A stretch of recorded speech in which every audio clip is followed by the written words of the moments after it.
안녕하세요. 국립세종수목원 옥민경 선생님입니다. 친구들 앞으로 국립세종수목원에서 보낸 비밀의 씨앗이 도착했다는데요. 이 씨앗을 어디에 심어야 씨앗이 잠에서 깨어 싹을 틔울 수 있을까요? 흙에 담긴 화분, 아니면 집 앞의 정원? 씨앗의 이름에 힌트가 있어요. 지구상의 식물들은 우리 주위의 땅, 물, 심지어 공중에서까지 살아가고 있습니다. 이렇게 다양한 환경에 가장 적합한 저마다의 모습을 가지고 있지요. 우리에게 도착한 씨앗은 바로 연꽃의 씨앗이랍니다. 연꽃은 어디에서 살고 있을까요? 맞아요. 물에서 사는 대표적인 수생식물입니다. 오늘은 지구상 많은 식물 중 물에서 터전을 잡고 씩씩하게 살아가고 있는 수생식물들에 대해 알아보려고 합니다. 또 아름다운 물의 정원을 만들어 비밀스러운 물속 수생식물들을 가까이에서 만나고 기후변화로 인해 사라져가는 수생식물들의 서식지를 만들어 볼 거예요.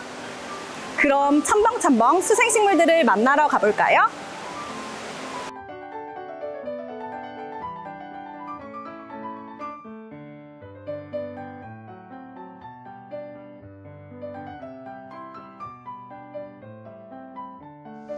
수생식물이란 물속이나 물가에서 살아가는 식물들을 이야기합니다. 우리 주변의 물가를 한번 생각해 볼까요? 그곳에는 어떤 식물들이 살고 있었나요? 습지 옆에 갈대밭, 핫도그 모양의 부들, 물 위를 동동 떠다니는 개구리밥처럼 우리 주변에서도 정말 다양한 수생식물들을 관찰할 수 있어요. 대부분의 식물들은 공기 중에 이산화탄소와 빛, 그리고 물을 이용해 스스로 양분을 만들어내는 광합성을 해요. 동시에 호흡을 하며 꽃도 피우고 열매를 맺으며 열심히 성장합니다. 결국 식물들이 튼튼하게 살아가기 위해서는 물과 공기 그리고 빛이 필요해요. 그렇다면 수생식물들이 살아가는 환경은 어떤 모습일까요? 수생 환경은 광합성의 중요한 재료인 물이 매우 풍부해요. 하지만 이 물에는 공기가 녹아들기 어렵기 때문에 광합성을 위해 필요한 이산화탄소를 얻기가 어렵답니다. 또한 빛은 물의 표면에만 쉽게 다다를 수 있고 양분을 제공하고 식물의 몸을 지지해 줄 수 있는 흙과 식물들이 멀리 떨어져 있는 경우도 있어요.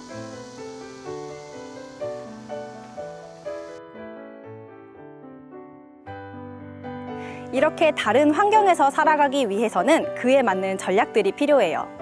물에서 사는 물고기와 육지에 사는 사람의 차이를 생각해 볼까요? 우리는 코와 입을 이용하여, 물속의 물고기는 아가미를 이용하여 호흡을 하죠.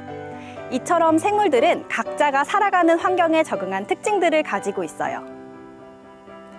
육지를 떠난 수생식물들이 어떻게 물을 터전으로 살아갈 수 있는지 수생식물들을 자세히 관찰해서 물에 적응한 식물들의 비밀을 알아볼게요. 수생식물들은 광합성을 하기 위해 물속에 부족한 이산화탄소를 열심히 모아야 돼요.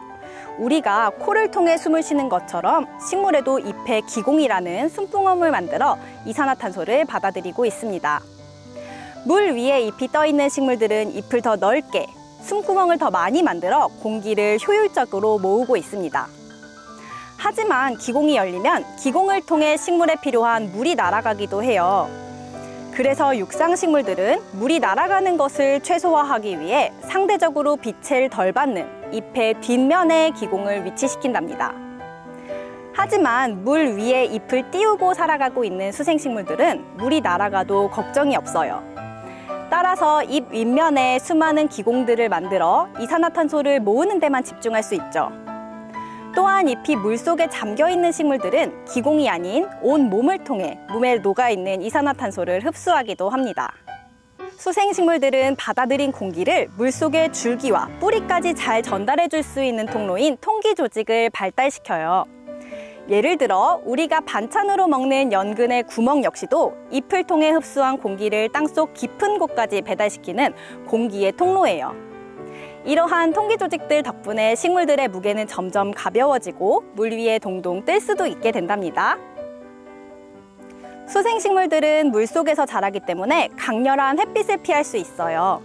따라서 나무의 껍질과 같은 튼튼한 보호 조직이 필요하지 않아 상대적으로 부드러운 몸을 가지고 있답니다. 이 덕분에 수생식물들은 흔들리는 물살 속에서 부러지지 않고 유연하게 대처하며 살아갈 수 있어요. 이러한 수생식물들은 우리 생태계 내에서도 정말 중요한 역할을 하고 있는데요. 물에 사는 동물들의 맛있는 먹이가 되기도 하고 광합성을 하여 산소를 발생시켜요. 이 산소는 식물과 동물들에게 전달되어 건강한 수생태계를 만드는 데 도움을 줍니다. 물속 작은 동물들의 쉼터를 제공하기도 하고 또 물을 깨끗하게 정화해주는 능력도 뛰어나답니다. 지금까지 첨벙첨벙 물속에서 살아가는 수생식물에 대해 알아봤어요. 자, 그럼 이제 연꽃의 씨앗을 깨워볼까요? 여러분은 연못이라는 낱말의 유래를 알고 있나요?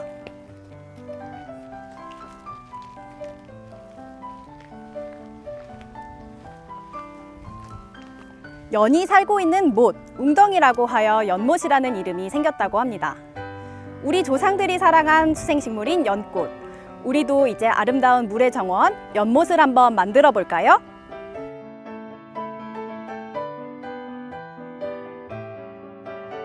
준비물을 소개할게요. 사포, 연꽃의 씨앗, 수조와 물이 준비되어 있습니다.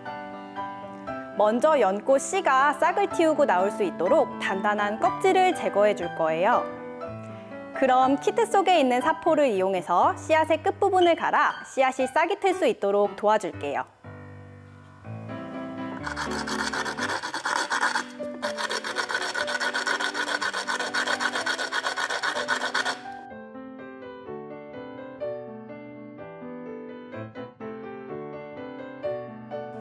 작고도 소중한 교실 속 연못이 완성되었습니다. 친구들이 만든 연못 주변에 다양한 식물과 동물을 배치하여 멋진 궁궐 정원을 만들고 친구들에게 소개해 볼까요?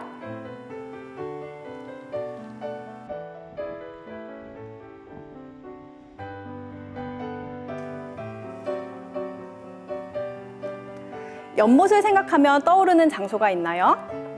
우리의 정원 문화는 궁궐 안에서도 자연을 가까이에서 즐기기 위해 정원을 가꾸며 발달하였다고 합니다.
지구상의 생물과 비생물 모두는 서로가 서로에게 영향을 주고받으며 생태계를 이루고 있어요.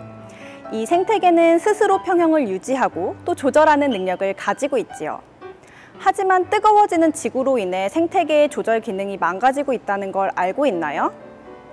기후변화로 인해 지구상의 물이 말라가면 수생식물들의 서식지가 하나둘씩 사라지고 또 수생식물들이 사라진 수생태계는 동물들도 하나씩 사라지게 될 거예요.